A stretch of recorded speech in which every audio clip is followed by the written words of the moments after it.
From VOA Learning English, this is the Agriculture Report. The United Nations has declared 2014 the International Year of Family Farming. The UN says farm families are important producers of food for growing populations. But many family farms cannot provide retirement plans, health care, or childcare.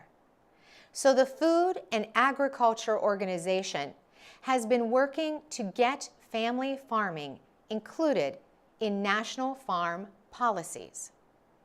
The FAO wants policies that help both family farmers and large agricultural businesses. Weather problems, price drops, and weak economies can hurt family farmers. For many, just one poor crop can mean failure. Family farms operate in different ways around the world. Generally, men own or pay to use the land. They also decide which crops to grow and supervise crop sales.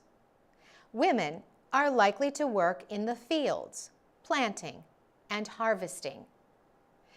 It is difficult for family farmers to get enough of the land, water, and other resources they need to succeed.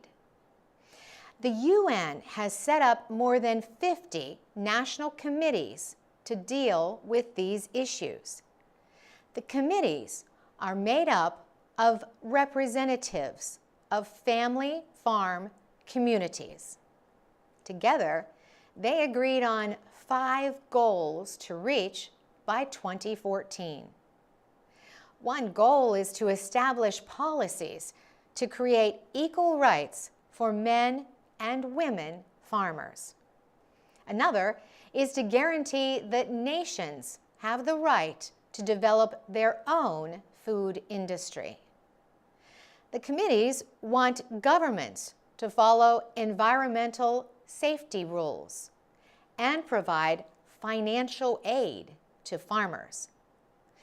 The committees also agreed to support young people in farming. Experts say family farms need support to compete in a time of new technology and increased international trade. For VOA Learning English, I'm Carolyn Persutti.